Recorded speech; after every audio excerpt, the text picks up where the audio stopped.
The story begins not with glory, but with disappointment. The cubs were young, restless, and full of energy, but the world they were born into did not welcome them with open arms. They had sharp instincts, eager eyes, and a natural hunger to prove themselves. Yet when the time came for them to be tested, they were not handed polished blades or strong shields. Instead, what they received were scraps, broken swords with rusted edges, cracked shields that could barely hold together, and armor that had already seen better days. For the cubs, this was confusing. They had watched the older warriors march out with shining steel and strong armor. They had seen their fathers and mothers return from battles with weapons that gleamed in the firelight. Now, when it was their turn to step forward, they were given only broken tools, reminders of defeat instead of symbols of strength. At first, some of them laughed nervously. They thought it might be a mistake, that perhaps the real weapons would come later. But as the days passed, it became clear that this was no accident. The elders had chosen this on purpose. They believed that the cubs were not ready, that they were still children who needed to feel the weight of failure before they could understand the meaning of strength. The message was silent but heavy. You are not yet worthy. This left the cubs in a strange place. Their bodies burned with the desire to grow, to fight, to prove that they were more than children. But each time they lifted those broken swords, they felt the truth in their hands. A blade with a cracked edge cannot cut cleanly. A shield that rattles when struck does not protect. Even their training sessions felt hollow, like trying to build a fire with wet wood.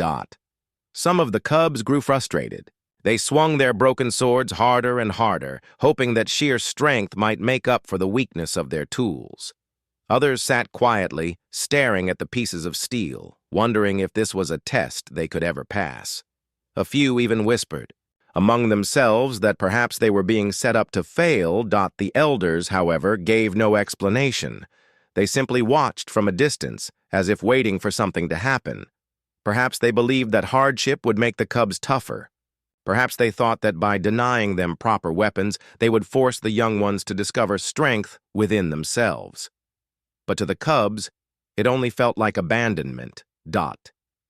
And yet, in those broken beginnings, something subtle started to form.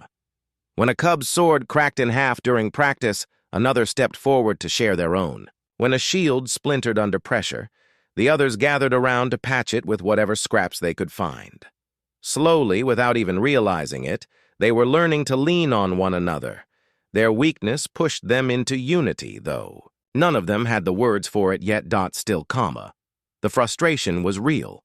The cubs could not escape the feeling that they were falling behind. They saw the world around them filled with challenges and dangers, but they were armed with weapons that belonged in the dust. Every night, they returned to their shelters with tired arms and heavy hearts. The question haunted them. Were they truly destined to become warriors, or were they meant to be cast aside? One evening, as the fire crackled low, a small group of cubs gathered in silence. They placed their broken weapons on the ground, laying them out as if to study the pieces. The sight was disheartening. Rusted edges, bent blades, wood splintered, down the middle. It was a pile of failure, and it reflected how they felt inside. One of them muttered, barely above a whisper, "How can we fight with this?" Another answered, "Maybe that's the point. Maybe we're not meant to fight at all." But deep down, none of them wanted to accept that. They had the same fire that their elders once carried. They dreamed of standing tall, of leading, of protecting. Yet no dream can take shape without the tools to build it. For now, they were stuck between what they wished to be and what they had been given. Days stretched into weeks, and the weight of those broken weapons never grew lighter. The cubs practiced as best they could, but their progress was slow. Cuts on their hands came not from battle, but from the jagged edges of rusted steel. Their shields broke more often than they blocked. Even their spirits seemed to crack, much Like the weapons they carried, yet, there was something unusual in the way they kept going. They complained, yes. They felt anger, yes. But none of them threw away their weapons completely. They held on, even when those blades seemed worthless. They tried again each morning, even when the lessons felt empty. And in that persistence, a spark remained alive. It was. During one of these long days of struggle, that something shifted. While training in the open ground, one cub's sword snapped clean in half after a heavy strike. For a moment, silence filled the space. Everyone expected the cub to cry out in frustration or throw the broken piece aside, but instead, he lifted the jagged half of the blade and raised it defiantly. The others cheered, not because the sword was whole, but because the cub refused to give up. That moment became a turning point. Slowly, the cubs began to see that maybe the broken weapons were not the end, but the beginning. Perhaps the elders had wanted them to understand that true strength was not in polished steel, but in what they carried inside. Still, even with that small realization, the frustration remained. They longed for something more, something that could help them turn their will into reality. And then, whispers began to spread about the humans. Stories told of a people who were not the strongest, not the fastest, not even the fiercest, yet they had survived against all odds. Some said humans were weak compared to predators, but clever in ways no one else could match. The cubs listened to these stories with curiosity. They wondered if the humans had faced broken beginnings of their own, and if so, how they had overcome them. For now, though, the cubs had only their broken weapons and their restless dreams. They did not yet know that their path was about to change forever, that the same broken swords which weighed them down would one day become the first step toward a new destiny.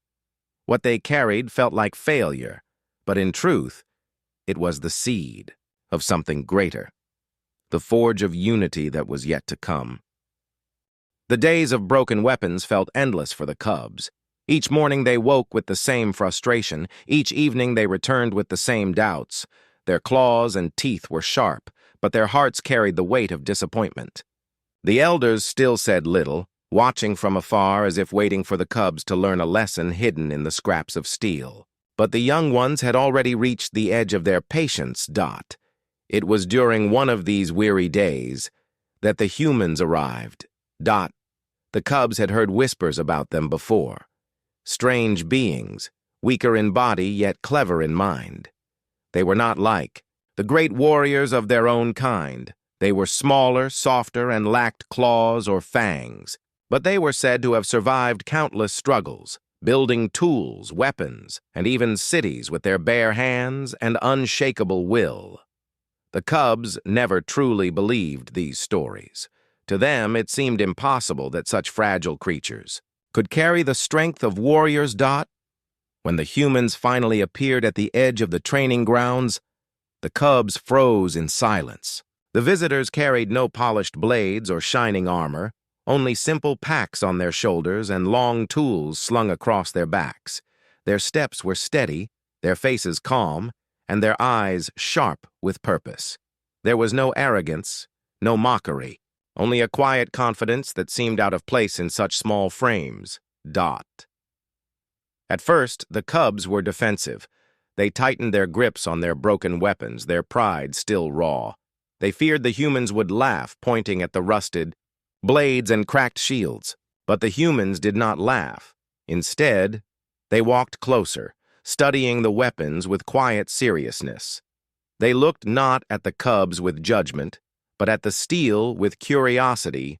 One of the humans stepped forward and picked up a broken sword, lying on the ground. He held it carefully, turning it in his hands as if it were not a piece of scrap, but something worth respect. Then, without a word, he placed the broken blade back down and unstrapped something from his pack. It was not another sword, not a weapon at all, but a hammer. The cubs tilted their heads in confusion. A hammer was not for fighting. It was heavy, blunt, and awkward in their eyes. What could a hammer do against an enemy's claws or spears? They muttered among themselves, their voices filled with doubt. But the human did not speak back. He simply held out the hammer, offering it to the nearest cub, Dot. The cub hesitated, then slowly reached out and gripped the handle. It felt strange in his hand, heavier than expected, with no edge to swing. He frowned, uncertain what to do with it. The human, seeing his hesitation, knelt down and pointed toward a nearby stone block. With simple gestures, he showed how to lift, strike, and shape. The cub, still unsure, followed his lead and brought the hammer down. The sound rang out, sharp and clear, different from the clashing of swords. The other cubs gathered closer, curiosity flickering in their eyes. The human guided again, this time motioning for two more cubs to help. They worked together, one holding the steel, another steadying the block, and the first striking with the hammer. It was awkward at first, their movements clumsy, their rhythm uneven. But slowly the sound of metal striking stone began to echo like a heartbeat. For the first time, the cubs were not simply fighting against broken tools. They were shaping them. The humans began to unpack more tools, hammers, tongs, and small bellows. They lit a fire in a forge made from simple stones, showing the cubs how to stoke the flames until they burned hot and bright. The young ones watched in awe as the humans dropped scraps of steel into the fire and pulled them out glowing red. To the cubs, it looked like magic, but the humans worked calmly, as if this was second nature. With patience and clear gestures, the humans showed the cubs how to hold the heated metal with tongs, how to strike with precision, and how to work together without words. At first, the cubs grew frustrated. The heat was intense, the tools heavy, and the process slow. They were used to fast movements, to wild strength. This was different. It demanded focus, control, and trust. Yet, as the hours passed, something changed. The cubs began to find rhythm in the hammer's strike. They began to see shape forming in the glowing steel. What was once a broken shard slowly stretched, flattened, and curved under their hands. The humans guided, but never took control. They did not give the cubs weapons. They taught them how to make their own. By nightfall, the cubs had created something new. It was not perfect, rough around the edges and uneven in design, but it was whole. A blade forged from broken pieces, born from their own effort. The cubs stared at it in silence, their hearts pounding. For the first time, they held a weapon that was truly theirs. The humans smiled but did not boast. They stepped back, letting the cubs carry their creation. It was more than a sword. It was proof that they were not helpless, not bound to the scraps handed to them. The humans had given them something greater than steel. They had given them the forge of unity. That night, the cubs gathered around the fire with their new blade resting in front of them. The broken weapons still lay scattered, but they no longer seemed like symbols of failure. Now they were raw material, waiting to be reshaped. The cubs looked at the humans with new eyes, not as weak outsiders, but as teachers who had shown them a path they never imagined. In the silence of the firelight, the cubs began to understand. Strength was not only about claws or swords. It was about creating, about shaping, about working as one. They had been given broken weapons to test their patience, but the humans had placed hammers in their hands to teach them something far greater. And so, the meeting with the humans became more than just an encounter. It became the beginning of a bond that would teach the cubs how to build not only weapons, but a future. They did not know it yet, but the sound of the hammer striking steel would echo in their lives for years to come. The cubs had taken their first step away from despair, and their journey toward unity had just begun. The first meeting with the humans had left the cubs with more questions than answers. They had walked into the day holding broken weapons and walked away, carrying something new in their hearts: hope. For the first time, they saw that what was shattered could be reshaped, and what was weak could become strong. But one blade, forged under human guidance, was only the beginning. To master this gift, they would have to learn much more. The next morning, the humans returned to the training grounds. This time, they brought not only tools, but also bundles of raw materials: iron scraps, wood for handles, leather for grips. They laid everything out in neat order, each piece placed carefully as if the smallest detail mattered. The cubs gathered around, their eyes bright with anticipation, though doubt still lingered inside them. Could they really become creators and not just fighters? The humans wasted no time. They showed the cubs how to prepare the fire, how to stack the wood so the flames burned hot and steady, how to use the bellows to feed air into the coals until they glowed white. The cubs, who had always seen fire as something wild and dangerous, began to understand it differently. Fire could destroy, yes, but under careful hands, it could also build. The first few days were filled with mistakes. Metal cooled too quickly, hammers struck at the wrong angle, and blades bent instead of strengthening. The cubs grew impatient, their natural instincts pushing them to use force when patience was needed. Each failure made them groan in frustration, and some even slammed their broken weapons on the ground, ready to give up. But the humans never scolded. They never shouted or mocked. Instead, they simply demonstrated again, repeating the steps slowly, guiding the cubs' hands when needed, and stepping back when they were ready to try alone. Their calmness confused the cubs at first. In their own culture, mistakes often brought harsh words or punishment. But here, failure was treated as part of the lesson. It was during these struggles that the cubs began to notice something new about themselves.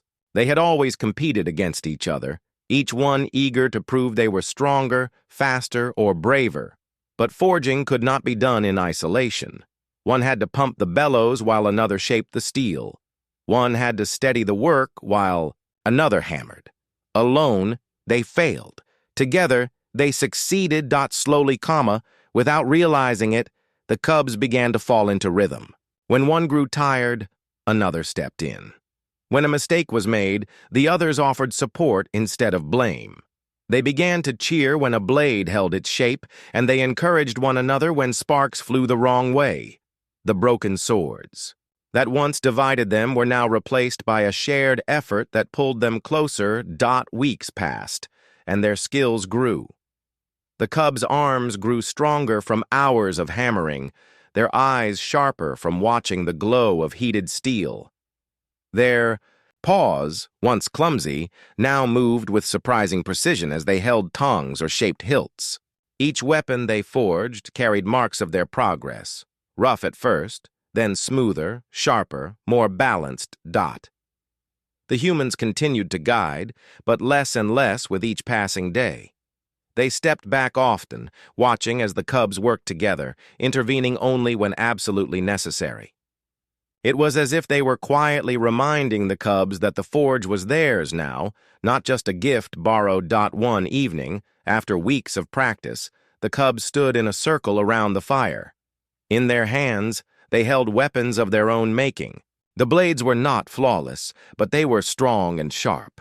The handles were wrapped neatly, the balance steady. Each cub looked down at their creation with pride shining in their eyes.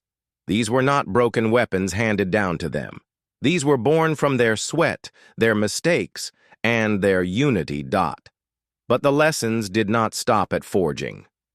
Once they had the weapons in hand, the humans began to teach them how to use them differently, not just swinging wildly as they once did with their broken blades, but moving in formation, side by side. The cubs learned how to protect one another, how to strike in rhythm, and how to read the flow of a fight. It was not about individual glory anymore.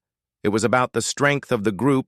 At first, moving in formation felt unnatural. The cubs were used to fighting alone, letting their instincts lead them. But again, The humans showed patience. They walked alongside them, demonstrating how a shield raised at the right moment could protect not just the one holding it, but the cub beside him. They showed how timing mattered more than brute force, and how a single mistake could endanger the whole line. The cubs stumbled often. They collided with each other, their steps uneven, their timing clumsy. But just as with the forge, they learned through failure. And slowly their movements began to smooth out. The once scattered group now moved like parts of the same body. Their swords struck in unison, their shields locked together, their roars blended into one voice. It was during one such training that a realization dawned on them. The Forge of Unity was not just about weapons, it was about what the humans had been teaching all along, to think not as individuals, but as a whole. To build together, fight together, and rise together. The elders, who had once watched from afar, began to notice the change. The cubs, who had once looked defeated, now carried themselves with pride. Their eyes no longer burned with frustration, but with determination. Their broken beginnings had been reshaped into something far greater. As days turned to months, the cubs became something new. Their claws and fangs were still sharp, but now they carried discipline to match their strength. Their bodies were strong, but their unity made them unbreakable. Each forged weapon they held was more than steel.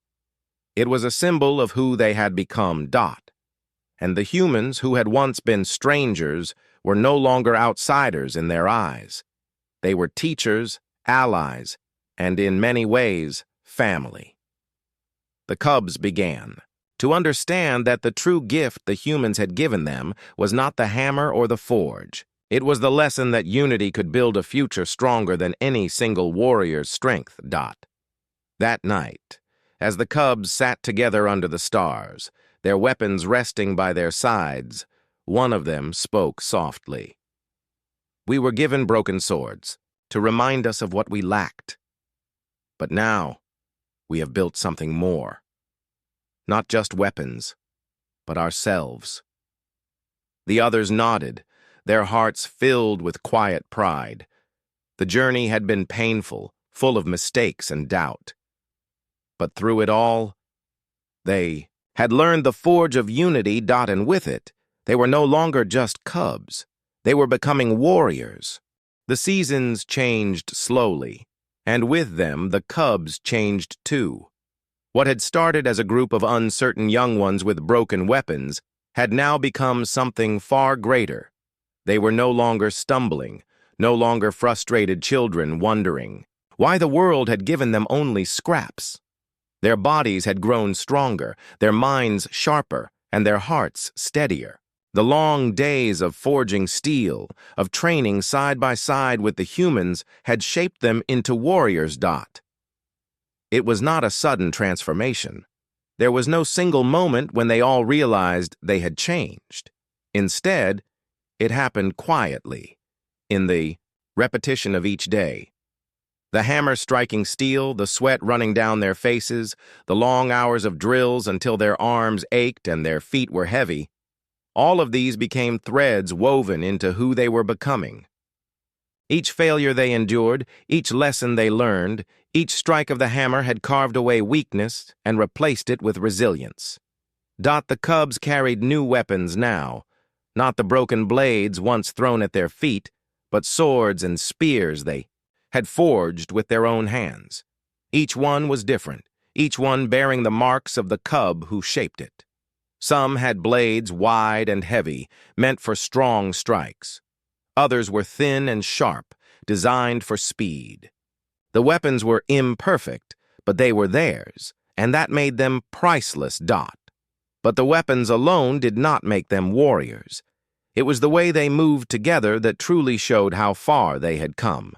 In the beginning, they had fought as individuals, each one trying to prove their strength alone.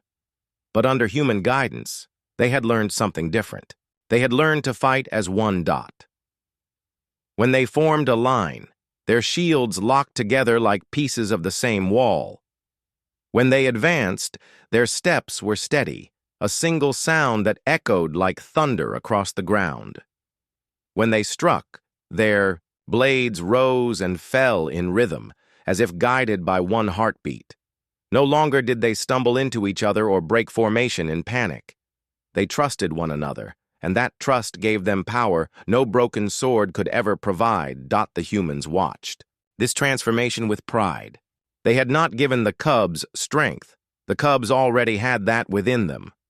What the humans had given was direction, patience, and the lesson of unity. And now, the cubs carried those lessons like banners, higher and brighter than any steel they held. There were still challenges. The cubs faced exhaustion, doubts, and moments of anger. Training was harsh, and sometimes their bodies ached so much they struggled to rise in the morning. There were times when tempers flared, when old instincts of pride and competition threatened to tear them apart. But each time, they remembered the forge. They remembered the rhythm of the hammer, the sound of steel shaping under many hands. That memory guided them back, reminding them that they were stronger together than apart. It was during one late evening, after a day of grueling drills, that the cubs truly realized what they had become. The sun was setting, casting a golden glow over the training grounds. The humans called for one last exercise, a mock battle, formation against formation. The cubs stepped into their places, their weapons gleaming in the fading light. When the command was given, they moved as one. Their shields rose in perfect unison. Their feet struck the ground in the same rhythm. Their voices rose together in a single roar. The humans, who had been their teachers for so long, now faced them as opponents, and for the first time, the cubs did not falter. They pushed forward with steady strength, their formation unbroken, their strikes precise. The clash was fierce, but it was clear from the start. The cubs had become warriors. When the exercise ended, silence filled the grounds. The humans lowered their weapons, their faces filled with quiet pride. The cubs, breathing heavily, looked at one another and felt something deeper than victory. They had faced their teachers not as children, not as students, but as equals. The realization washed over them like fire. They had truly grown. That night, as they sat around the fire, the cubs spoke of what they had learned. One said, "We once thought strength was in the weapon." Another answered, "We once thought it was in standing alone." A third added softly, "But true strength is in standing together." The fire crackled, and in the glow of its light, they understood that the forge of unity had given them not just blades, but a bond that would never break. The following days only strengthened their resolve. They trained harder, not because they were forced, but because they wanted to. They pushed each other forward, supported one another when someone stumbled, and celebrated each success as if it belonged to all of them. The cubs who once stared at broken swords with despair now laughed together as they shaped new steel. Their journey had turned from frustration into pride, from doubt into confidence. And then came the moment they had long waited for, the return. Word had spread back to their people. The cubs who had been given only broken weapons were no longer the same. They were ready to walk home, not as children, but as warriors. When they prepared for their journey, the cubs did not pack scraps or reminders of their broken beginnings. Instead, they carried the weapons they had forged, each blade shining with the effort of their hands. More importantly, they carried the lessons of unity within them, a strength that could not be stolen or shattered. The humans gathered to watch them leave.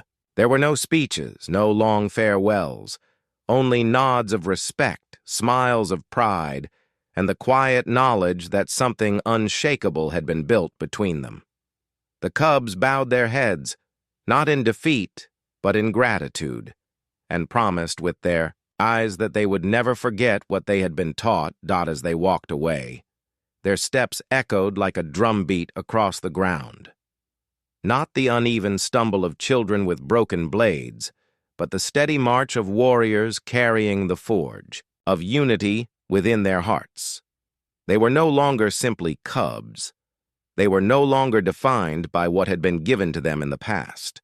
They had become something new, something their people had never seen before. The journey home would not be easy, and the future held challenges yet unknown.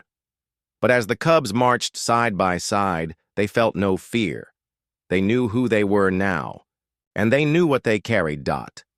They were warriors, shaped not just by steel but by unity. And with that, the world was about to see them not as broken, but as unbreakable. The return of the cubs was not quiet. Their steps, strong and steady, carried more than the weight of their bodies. They carried stories, memories, and lessons that shone brighter than the steel of their blades. When they walked into the heart of their homeland, their people turned to look. At first, there was silence. Then whispers moved through the crowd like wind through tall grass. These were not the same cubs who had left. They had gone away carrying broken weapons, reminders of weakness, and now they returned carrying blades they had forged with their own hands. Their armor gleamed, not polished by others, but shaped by their sweat and discipline. Their eyes carried a calm strength, and their movements spoke of balance. The people, who once thought them too young and unprepared, now watched with awe. The elders stepped forward. They had expected hesitation, perhaps uncertainty, but what they saw was certainty and unity. The cubs stood side by side, their shields aligned, their spears upright, their voices unshaken. They did not boast of what they had done. They did not raise their weapons high in arrogance. They simply stood as one, and that was louder than any shout. It was not easy for the elders to accept. Some argued that the cubs had gone soft, shaped too much by human ways. Others feared that their lessons had been forgotten in favor of foreign traditions. But when the cubs began to train openly before their people, the doubts slowly faded. The villagers gathered to watch. They saw the cubs march in unison, their steps like thunder. They saw their shields locked tightly, their movements smooth as water flowing from a single source. And when the cubs raised their voices together, the sound was like a storm, powerful, steady, impossible to ignore. The broken weapons once thrown at their feet were brought out as reminders of what had been.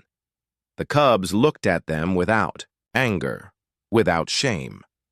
They placed them in the center of the training grounds, not to show weakness, but to show the difference between then and now. "This is what we were given," one of the cubs said, his voice carrying across the field. "But this is what we made." He raised his sword high, its edge gleaming. And in that moment, every cub lifted their own blade. The people gasped, not at the weapons themselves, but at the bond that held them together. The forge of unity was no longer a place of steel and hammers. It was a spirit that lived in them, something they could carry anywhere. They began to teach others what they had learned. Young ones who once feared training now stepped forward, curious and eager. The cubs showed them not only how to wield a blade, but how to stand side by side, how to trust the one beside them, how to hold their line no matter what came. The elders, once doubtful, began to see the change spreading.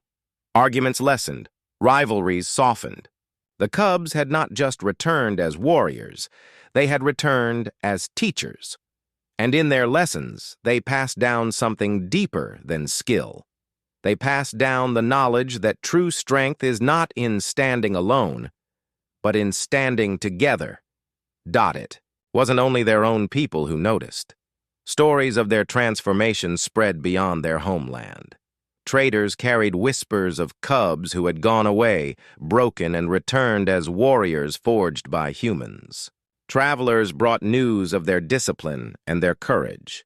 And soon, even those far away spoke of the forge of unity. But the cubs themselves did not seek fame. They remembered the long nights by the fire, the voices of their human teachers, the sound of steel being shaped by many hands. They remembered the struggles, the failures, the days when they almost gave up, and because they remembered, they did not let pride blind them. Instead, they walked humbly, carrying themselves not as rulers, but as guides. Years passed, and the cubs grew older. Their bodies bore scars from battles, their armor carried scratches and dents, but their bond remained unbroken. The younger ones they had taught grew into warriors too, carrying the same lessons forward.